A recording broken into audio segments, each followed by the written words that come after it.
Once you've designed your application and you're ready to export it to the web or to the desktop, you need to know how to publish your application. So in this chapter, we're going to talk about how to publish an application you've created in Flash.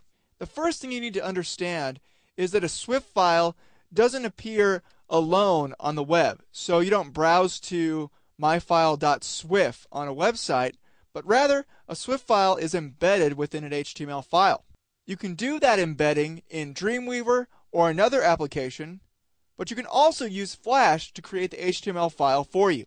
To adjust your publish settings, go to File, Publish Settings, or you can use the Properties panel.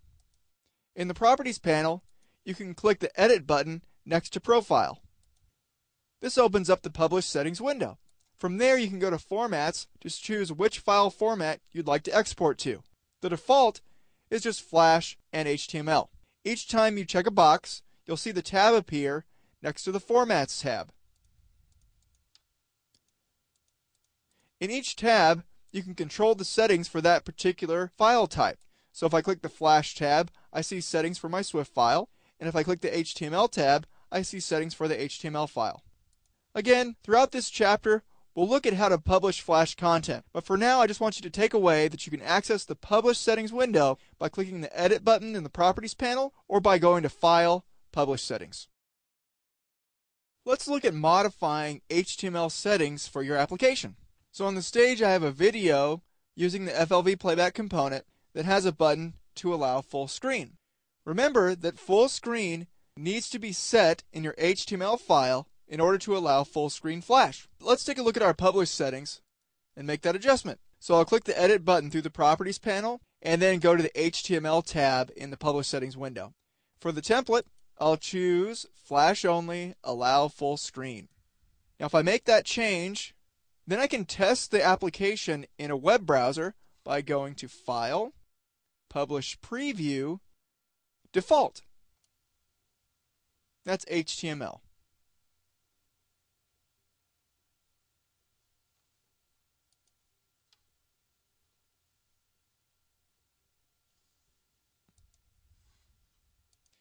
So you'll see that if I click the full screen button, Flash will open the video in full screen mode. I can then press Escape to exit full screen mode. Let's take a look at one more thing you can do using HTML settings. With HTML settings, you can publish your application to be centered on the page. To do that, go to File, Publish Settings, and in the HTML tab, for dimensions, you can choose % and choose width and height 100%.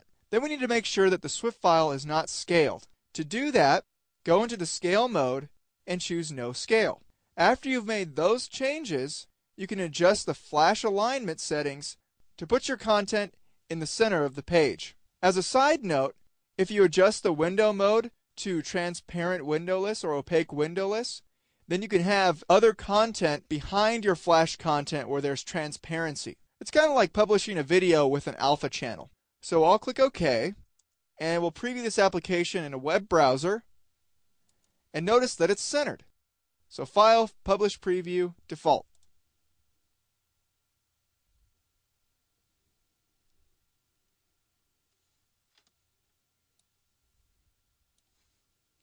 Notice that when I change the size of my web page, the content stays in the middle of the page. And as a final note, with centering your content, know this: when you use that method, anything that's off the stage in the pasteboard will show. So just keep that in mind, and if you need to, you can make a mask and then mask out anything that's off of the stage. Let's look at some of the settings that you can control for your Swift file in Publish Settings. So we'll go to File, Publish Settings, and then click the Flash tab. So let's say we wanted to publish to Flash Player 9. So to do that, I can just change the player version to Flash Player 9. Notice the other things you can choose, like Adobe Air, iPhone OS, or Flash Lite. I'll just choose Flash 9 for now, and then Flash gives me information that says TLF text can only be supported by Flash Player 10 or higher, so it will be permanently converted to classic text. So I'll just click OK, and the change is then made. So some of the other settings I can adjust are the script version, JPEG quality. This enables a general quality level for all of the bitmap images in my file. If you adjust the compression settings individually through the library, that will override these changes. Same with the audio stream and the audio event settings. So I can click to set general settings for the audio, and they will be overridden if I make specific settings in the library. I highly recommend using compression for audio and for bitmap images on one file at a time. That way you can get the best compression for each file rather than applying a blanket compression to everything that might not work perfectly for each file. Then you have other settings like to compress the movie, to include some metadata in the Swift file.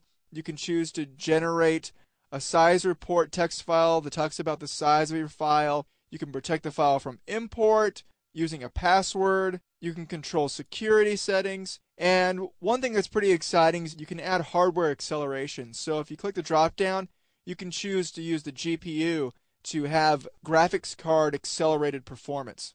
I like doing that with most of my files. So you can set these things and then click OK, and I'll just test the movie to show you the changes.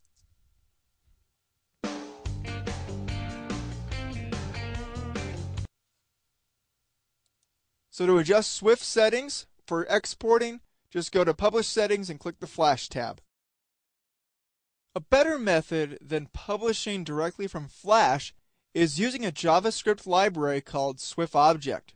SwiftObject is the best way to optimize your content for search engines if you're going to use Flash. It enables you to use Flash while putting alternate content in case someone viewing your page does not have the Flash player installed. To download SwiftObject, go to code.google.com/p/SwiftObject. From there, you can go to the feature download section to download SwiftObject, and if you want, the SwiftObject generator. I'm going to download SwiftObject version 2.2, and I'm going to save it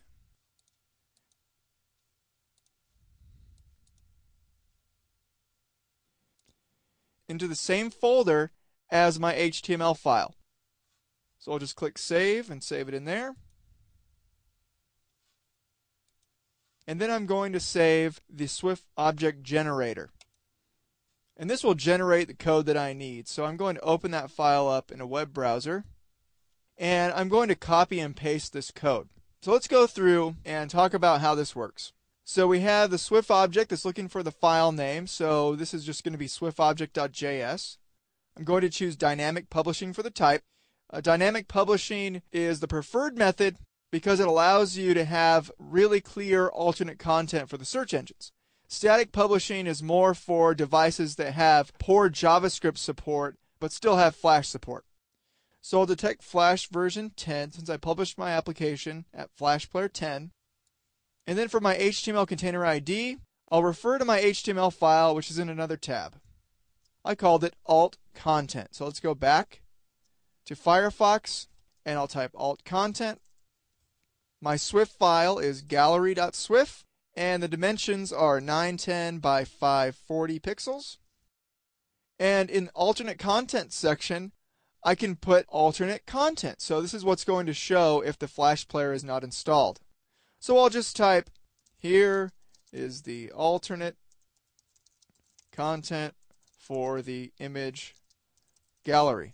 And if you wanted to, of course, you can put image HTML in here, and the images could display anyway if the person did not have Flash, so they can see a non-Flash version of the same content. So I'm going to click the Generate button to generate the code. And I'm really only concerned with some of this code. I'm going to copy those two script blocks at the top. So from script type equals text/JavaScript down to the closing script tag. I'm going to press Command C on my keyboard to copy. I'll tab over to my HTML file and I'll paste that in the head of the file, right below that closing head tag. The closing head tag looks like a less than sign, a /, head, and then a greater than sign. Tab back over to SwiftObject, and then I can copy that alternate content that I created, and then tab over to my HTML file and paste that code inside of the alternate content. So where it says here is the alternate content for the image gallery. So now I'll save this file, and before I test it in a browser, I'm going to go to Finder, and I'll find my folder where I've dropped the SwiftObject 2.2, and I'll expand the zip file. Now I need to have swiftobject.js in the same folder as my Swift file, so I'll just click and drag to move it in there. And now I'll open up galleryflash.htm in a web browser. And here it is. So I can go through my slideshow, and it's there, and notice that you don't see that alternate content. So let's see what this would look like if somebody visited this page without Flash installed. I'll go to Tools, Add-ons, and I'll disable Flash by going to Plugins, selecting Shockwave Flash, and choosing Disable. Now when I go back to the page, I can refresh it by pressing F5 on my keyboard, and you'll see the alternate content where my application was. So here you can control exactly what the user sees if they don't have Flash installed. So here you can put a link to download Flash, you can put an alternate version of the application using HTML and/or JavaScript, or whatever you want.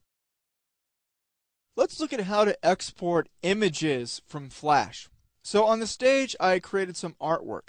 Now you may wonder why it's tilted to the side. This is because I created an opening screen for an iPhone application, and this is how the art needs to be set up.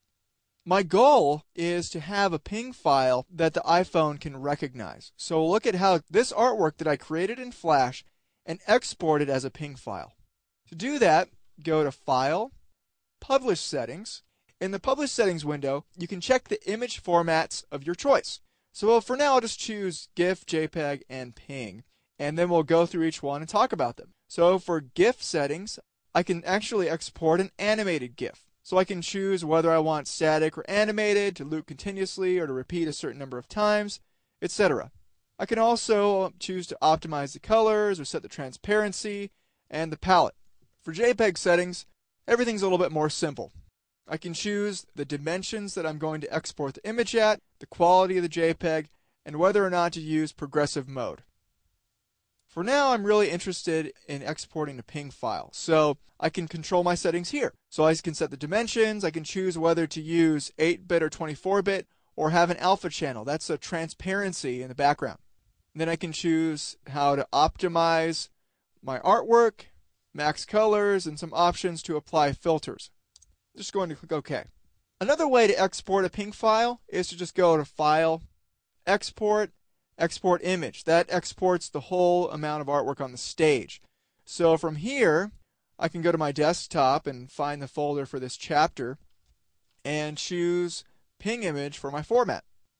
So I'll click Save, and then I can choose different dimensions for the app in here. So I have my Export PNG dialog. So I'll choose my dimensions, and I can choose whether to include full document size or the minimum image area. So that way, if you have less artwork on the stage and you just want to export just the artwork and not the entire stage, you can choose that. But for me, I want the full document size for this because I want it to be exactly 320 by 480 pixels. And then you can see that you can adjust the same settings that you saw through the Publish Settings window. So I'll click OK, and Flash will create the PNG file. And you can see that if I go over to Finder. So go over there and you'll see exportimage.png, and I can push the space bar on my computer to get a preview of that file. So to export an image from Flash, you can do it through Publish Settings and then publish the file, or you can go to File, Export, Export Image. Let's say you wanted to export an animation you created in Flash as a QuickTime movie. To do that, I highly recommend using graphic symbols rather than movie clips for animation. Movie clips are not as predictable, while graphic symbols allow you to see what the animation is going to be on each frame. So I have an animated graphic symbol here, and I used movie clips, but I didn't use movie clips for animation per se. So the bridge is a movie clip because it's a 3D object. I didn't put an animation inside of a movie clip for this. So let's export this as a QuickTime movie. To do that, go to File, Export, and then choose Export Movie. So for here, I can choose QuickTime for the format. I can name the file, I'll click Save, and then I can choose my settings for exporting my file. Note that you can choose whether to ignore the stage color and generate an alpha channel. For this application, I don't need to do that, so I'm going to leave the box unchecked. Then you can choose when to stop exporting and where to store temporary data. If you want better control over your QuickTime settings, you can click the QuickTime Settings button, and then you can adjust the video settings and the audio settings as well. All of these default settings are okay with me, so I'll click OK, and then I'll click Export to create the QuickTime movie. Once it's done, you'll see a pop-up from Flash, and that will tell you about the status of the export and where you can view the information at. So I'll click OK, and then I'll tab over to Finder, and you'll see that QuickTime movie. So if I double click it, my QuickTime player will open up, and I can click the button to play the movie.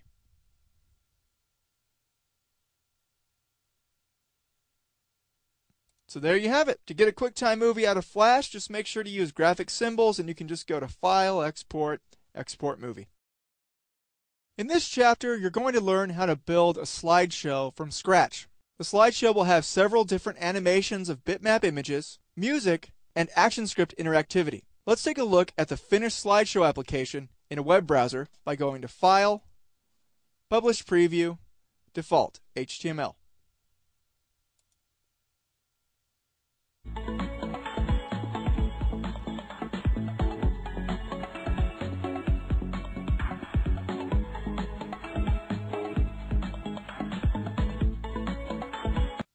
Notice that when you roll your mouse up or down, the buttons appear or disappear. You can pause the slideshow, then you can play it again.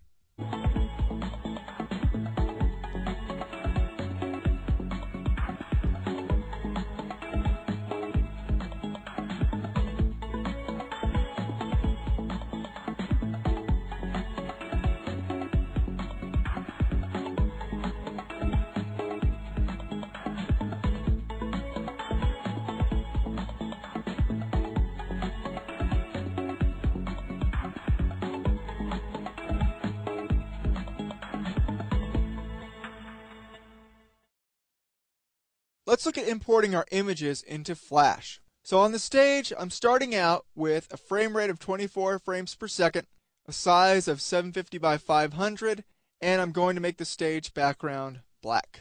Also, before I import the images, I want to drop some guides down. So I'll zoom out just a little bit.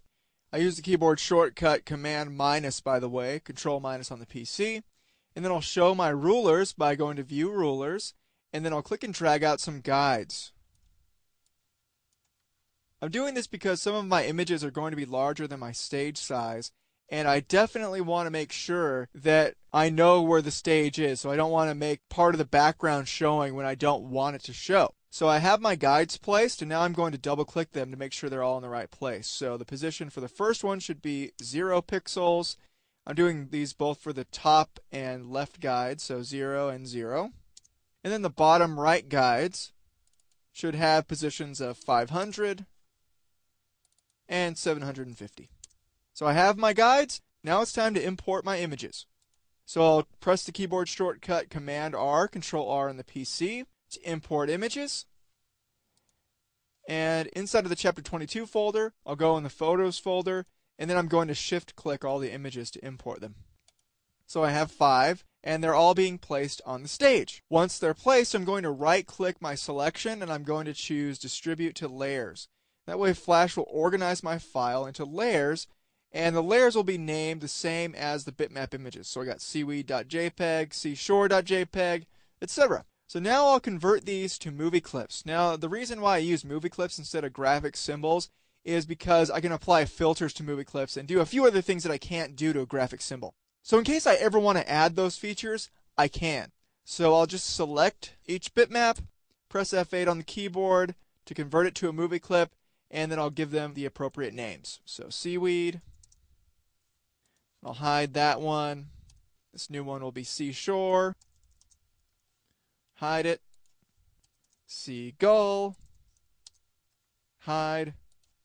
This is the crab, hide. And then finally the bird prints. So now we've imported all of the images into Flash, and we're ready to start working on the application. Now let's look at creating the animations for our slideshow. I'm going to hide all layers except for the top layer. That's the Seaweed movie clip, and we'll animate this one first. So I'll right click it and choose Create Motion Tween, and then I will go to the last frame and just move the movie clip up and to the left. So I can scrub the playhead and preview the animation. Now I want these animations to be about 10 seconds long, so I'm just going to simply click and drag to extend the animation to 240 frames. Now, that's the number that came from multiplying the frame rate, which is 24, by 10 seconds, so I get 240 frames. So if I test the movie in the Flash player,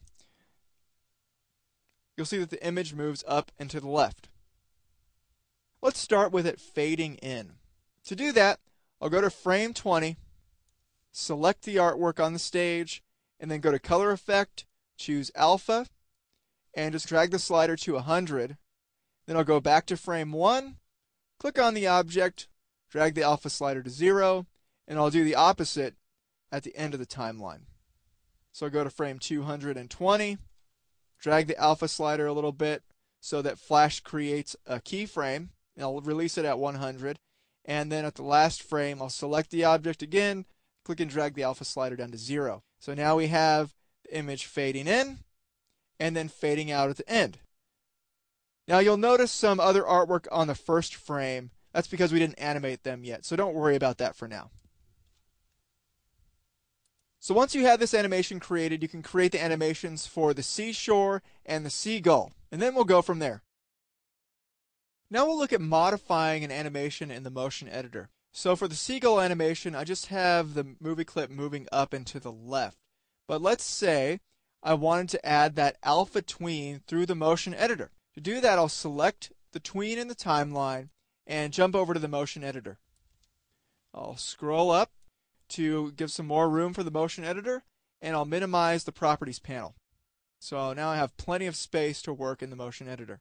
So what I'm going to do is move the playhead in the motion editor to frame 20, and then I'm going to scroll down to the color effects section. And there I will click the plus button to add an alpha animation. So you'll then see alpha amount in the color effects section. So with the playhead at frame 20, I'll just click the button to insert a keyframe. So now I have a keyframe. And there I can just click and drag the alpha slider up to 100. So there's my alpha tween for the beginning. Now I'll scroll all the way to the end, go to frame 220, and do the same thing. I'll click to add a keyframe, and then you can see that the alpha is already at 100, so I can just go to the last frame. Then I'll click to insert a keyframe and just drag that alpha slider down to 0. So now if I go back to the timeline and go to the very first frame, I can play the animation directly in Flash by pressing the return key. So there's the alpha tween, and then you can see it tween out at the end of the animation. So with a motion editor, it's a little bit easier and faster to modify our animation to add an alpha tween. Now let's look at adding the bird prints animation with the motion editor. So I'll hide the seagull layer and I'll show the bird prints layer. Now I'll go to the first frame and I'll right click the object and choose Create Motion Tween. Let's go to the motion editor with the tween selected. Then I'm going to pan down a little bit. I want to align the bottom of this image with the bottom guide. So I'll go to the last keyframe in the motion editor, and for the Y property, I'll click to insert keyframe. Once I've inserted the keyframe, I'll just click and drag the Y position to get the object in place.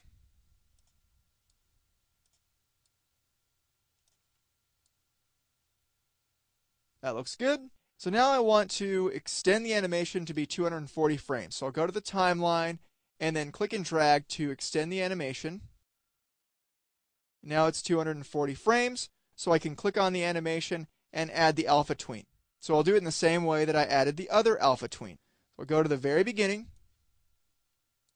add the alpha color effect, insert a keyframe at frame 20, drag the slider up to 100, go to the end, click on frame 220, insert another keyframe, go to the last frame, insert another keyframe, and drag the alpha slider down to 0.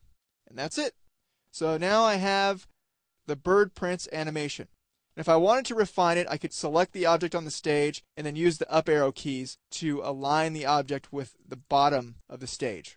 So now I've refined my animations using the motion editor. Let's look at how to reuse an animation for our slideshow. If I show the seagull layer, you can see the animation coming in up and to the left. If I hide that layer and show the crab, up and to the left looks like a good way to animate the crab as well. So let's use the same animation for the crab as we used for the seagull. To save the animation, I'll right-click the tween in the timeline for the seagull and choose Save as Motion Preset. I'll name this preset Up and Left, and then click OK. Then I'll click on the crab in the crab layer and open up the Motion Presets panel. In there, I'll expand my custom presets, select Up and Left, and click Apply. The animation is then applied to the crab.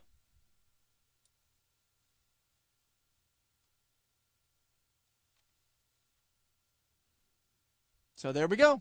To reapply animations, all you need to do is just right-click your animation, and then you can apply it through the motion editor. Now we'll finish our animation by moving around the frames in the timeline. You see right now, everything happens from frame 1 to frame 240, but we want the finished slideshow to have the animations overlap and show one at a time. So let's look at how to do that.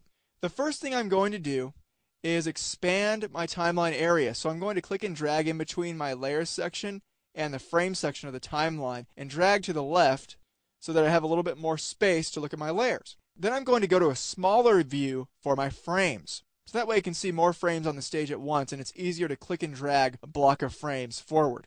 So I'll click in the options area of the timeline, and then I'm going to choose tiny for the frames, and then I'm going to choose short. So now the frames are nice and small, easy to drag around. So I'll click on the seashore frames, and then I can just click and drag the frames to the right, and then drop them right under that diamond property keyframe toward the end of the seaweed layer. That way, the seashore will start to fade in right as the seaweed fades out. If I show both of those layers, I can scrub the playhead and you can see how that'll work. So let's move the other layers as well. I'm going to reveal all of them at this point. So I'll click and drag the seagull layer.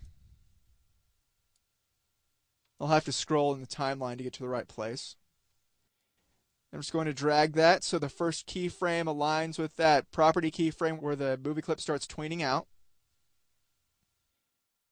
And finally for the crab and bird prints layers. So I'll just click and drag. I'll release the crab right there. And for the bird prints, I'll go forward and then drop them right there.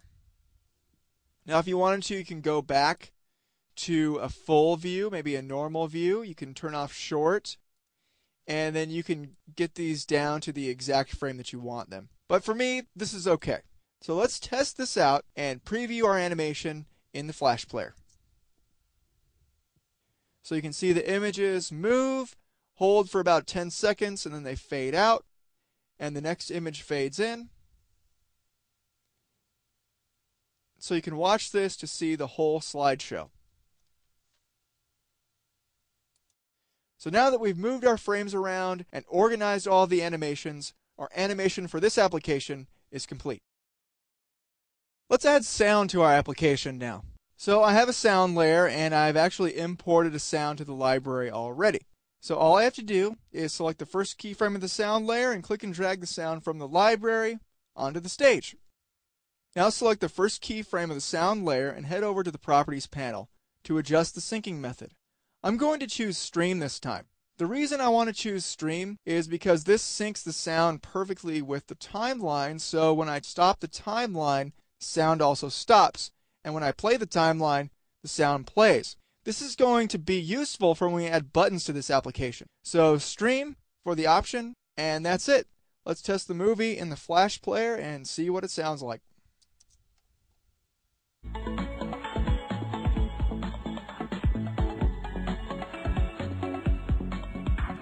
So now we've added sound to our application. Remember, all you have to do is select the frame where you want to drop the sound, and then just click and drag it from the library onto the stage. Now we'll add some buttons to our application to be able to pause and resume the slideshow. So on the stage, I have a movie clip that is an instance of a symbol called buttons. Notice its instance name is buttons_MC. Inside of buttons_MC, there are two layers. The background layer is a transparent rectangle. This enables me to increase the hit state when I add interactivity to this movie clip. The way it's going to work is that when the person rolls over anything in this area, the buttons will show, and when they roll out, the buttons will hide. On layer 1, I have the two buttons. So there's play_btn and pause_btn. So play_btn and pause_btn are inside of buttons_mc. So we'll start with showing and hiding buttons_mc based on the mouse position. So select buttons_mc on the stage, open the code snippets panel, and inside of the actions area, double-click, click to hide an object. In your code, scroll down and change visible to alpha. That should all be lowercase, and it should turn blue after you're done typing it. Change false to 0. Now the reason I'm changing visible to alpha is because visible disables any kind of mouse interactivity. So once the buttons were hidden, they could never come back with the mouse. So let's set it to alpha and we could retain the mouse interactivity. Next I'm going to change line 9 where it says mouseEvent.click to mouseEvent.rollout. That way the buttons will hide when the mouse rolls out from that movie clip. So I'll change click to roll_out, all caps, should be blue after you type it. So let's do this one more time to show the buttons. Select the buttons on the stage again. You should see buttons_mc in the properties panel. Open the code snippets panel, double click, click to hide an object. At the bottom of your code, change visible to alpha. It should be blue after you're done typing it, and change false to 1. What this is doing is it's setting the alpha to 100% in the code. Finally, we'll change mouseEvent.click, all caps on line 23 to mouseEvent.roll_over. It should be blue after you type it. Make sure that it's all caps as well. So when you roll out, the buttons will hide, and when you roll over, the buttons will show. So let's test this out in the Flash player.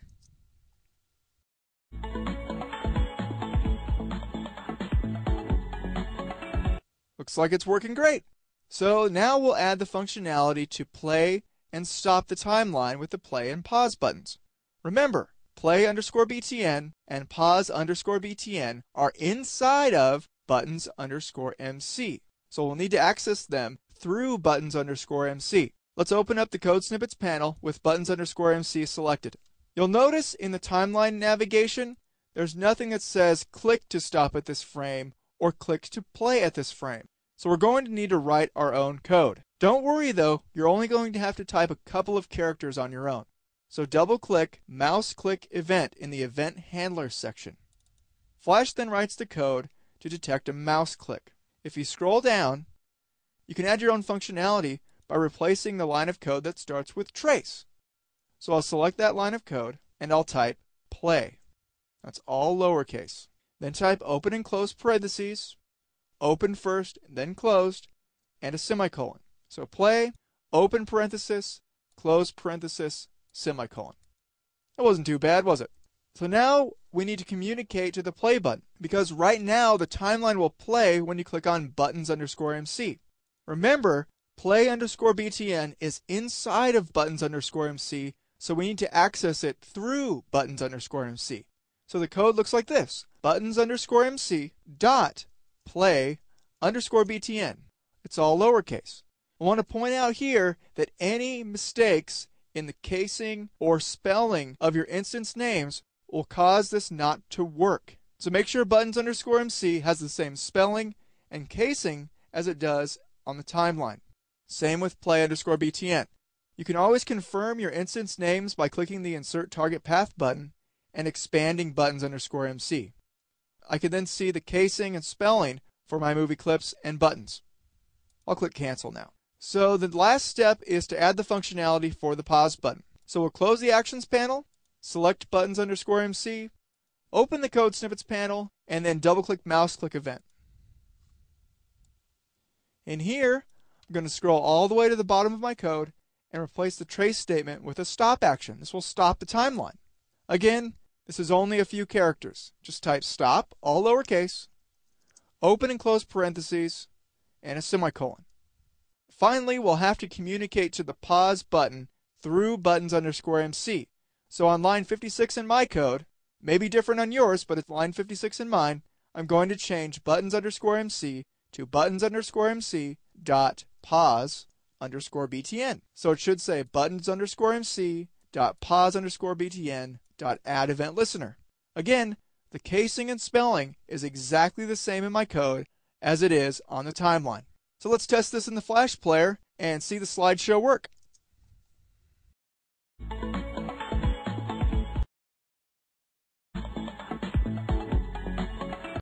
Notice the audio automatically stops and resumes with the play and pause button. That's because we use a streaming sound and that timeline is directly connected to the sound. So the sound only plays as the timeline plays. And there's the interactivity for our slideshow. So to set it up, you can use the Code Snippets panel after you select the buttons on the stage. And just remember that when an object is inside of another object, you can use the dot syntax, like we did in this movie, to access them. If you look in the Swift history panel for this application, you can see that the app is about 3.4 megabytes. Let's see if we can shrink the size of the application and still retain the quality of the images and audio. Remember, to adjust compression settings, you can go to the library. So in the library, I'll double click the icon for the crab bitmap image to open up the bitmap properties window. I'll pan around to get the crab in the center of my view, and then I'll change the compression settings. So right now I have 842 kilobytes. Let's see if we can get that lower. I'll click Custom for the compression and click Test. Now I brought it down to 72. The crab still looks alright. You may want to bring it up just a little bit, like to 60, and that looks better. So I'll click OK. And now I'll go to the bird prints JPEG image. So I'll move to an area that's in focus. I'll change the quality to custom, test it at 50. That looks pretty good, but I'll change it to 55. It looks a little bit better, so I'll click OK. Then I'll go to Seagull and repeat the whole process. Get the seagull on the screen, adjust my compression, and once it looks good, I'll click OK.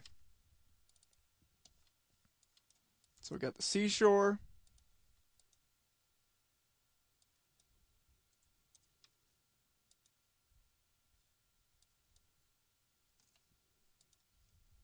and then finally seaweed.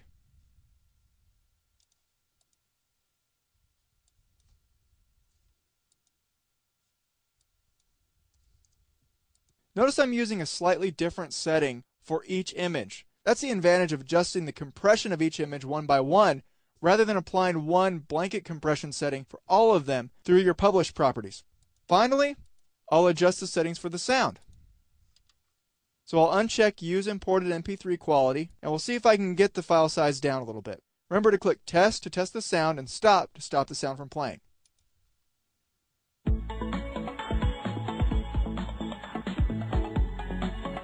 And that sounds alright, so I'll click OK, and then I'll test the movie. We'll take a look at the Swift History section of the Properties panel and see if we made any progress.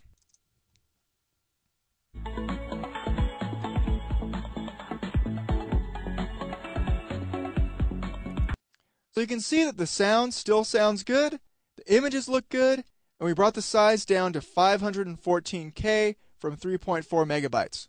So I consider that a great success. So to adjust compression settings, you can double-click the bitmap or audio files icon and adjust the settings in the appropriate window.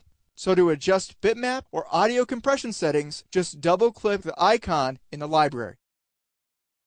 Now we'll publish our application to an HTML file. Now I've mentioned before that SwiftObject is the best way to get Flash into an HTML page. But since our application doesn't have any text, I'm not worried about its searchability. Of course, you could make an alternate content with SwiftObject and show images with HTML, but for this application, I feel fine about it just being Flash. So before we publish the application, I want to mask out everything. Since it's going to be centered in the HTML page, I want to make sure that nothing goes outside of the stage area. So I'll need to set that up in here. Above the buttons layer, I'm going to create a layer called Mask. Now I'll lock every other layer. I'm doing that by option clicking the dot under the lock icon on the mask layer. In the mask layer, I'll select the rectangle tool, choose no stroke in the properties panel, and then choose a bright green fill. Now I'll just click and drag to draw a rectangle on the stage of any size. Then I'll select the rectangle, and using the align panel, I'll have align to stage checked, and then click match width and height, and then I'll center the rectangle to the stage. So the rectangle is exactly the same size as the stage. Now I'll set this as a mask and mask every layer below it. So to do that, I'm going to right click the mask layer and choose mask. I can mask the layers below that by clicking and dragging them up just a little bit right below the buttons layer so that the placement line indents under the mask. Notice that when I release my mouse button, you can see the layers icon update. So I'm going to do that for all the layers. See, I'm just dragging them up just a little bit. You can see the layer marker indent as I move right below a masked layer. So I'll scroll down in the timeline, and it looks like I have all the images. So they're all masked now. I'm just going to test this in the Flash player to make sure it looks right before I publish the file. And everything looks okay. So now we'll publish the file. To open up Publish Settings, I'm going to click the Edit button right next to Profile in the Properties panel. Make sure that you have nothing selected in order to see this menu. That opens up the Publish Settings window. In the Publish Settings window, I'll go to Hardware Acceleration and change that to GPU. That way, these animations will be processed with the video card rather than the CPU. This almost always leads to better performance for your applications. Let's go to the HTML tab, and then we'll change the dimensions to %. I have 100% width and 100% height. This means the application will take up 100% of the space in the browser window. Then I'll set Scale to No Scale and Flash Alignment to Horizontal Center and Vertical Center. That's it. I'll click OK, and then I'll get a Publish Preview by going to File, Publish Preview, Default.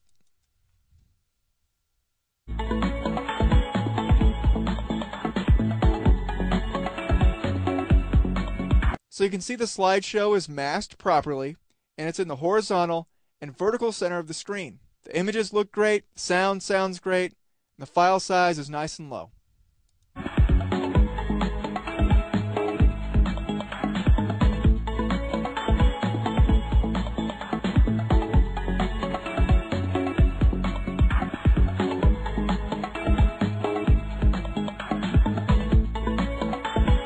So I'll close Firefox, and that's our finished application. So at this point, you can pat yourself on the back and enjoy the fact that you've created a full application in Flash.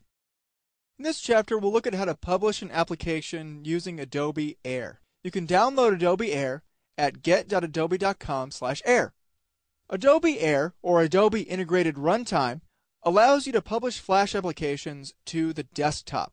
So you can use all of your skills for creating web applications to create desktop applications.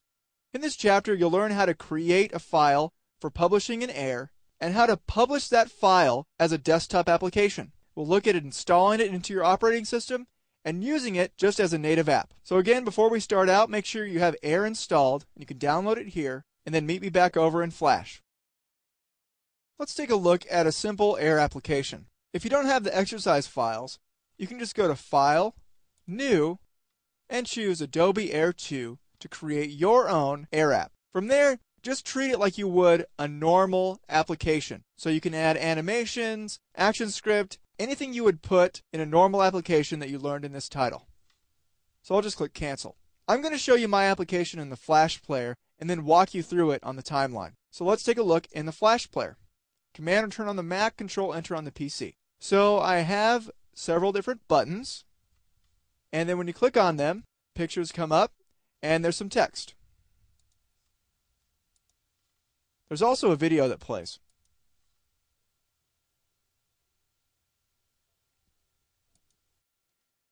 So if you want to see how this app works, you can double click the Animations movie clip to enter its timeline. From there, you can take a look at my ActionScript code.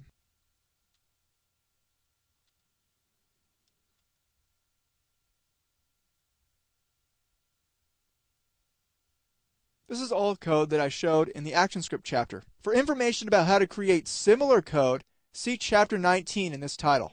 So it's pretty much just a few frames, and some ActionScript code that controls it. So again, you can create your own applications by going to File, New, and choosing Adobe Air 2. And you can treat an Air file just like any other application that you create using Flash.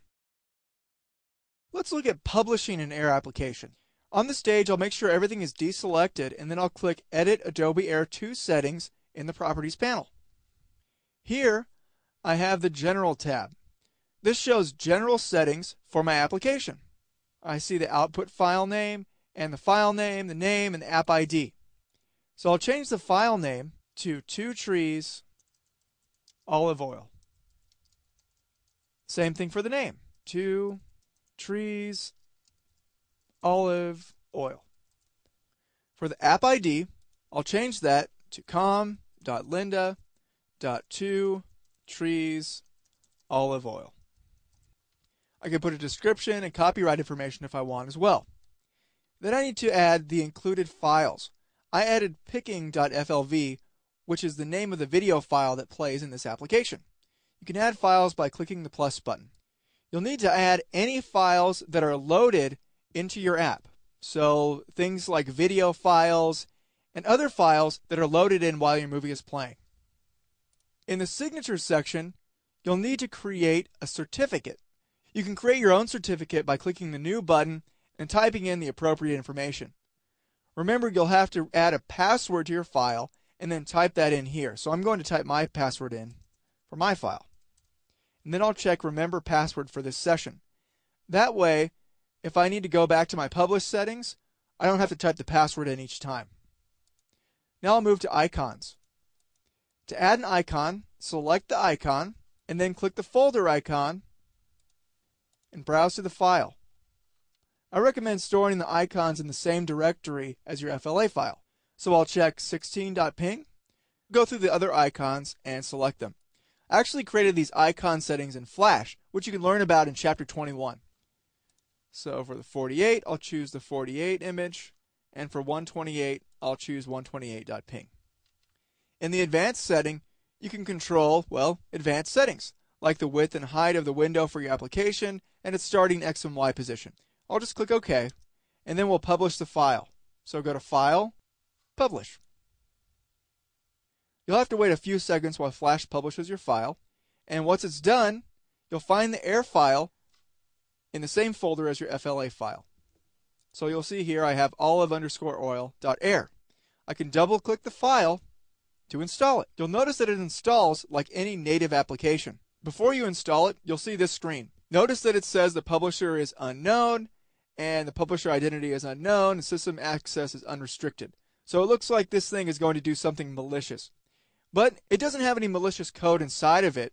And what this is basically saying is that this was created by a developer that did not have a licensed certificate. So if you want to really create desktop applications, say for sale, then you should look into getting a certificate from a certificate authority. So I'll click Install, and then I'll just install this to my Applications folder, and I'll check the box to start the application after installation. So I'll click Continue, and here is the app. So it says 2 trees olive oil here. It looks like a native application on my computer. You'll see 2 trees olive oil for the application name at the top of my screen. And then if I look in the dock, you can see my little icon for the app. So I'll click the buttons, and you can see that the app works. The video also plays. So it works just like any native application.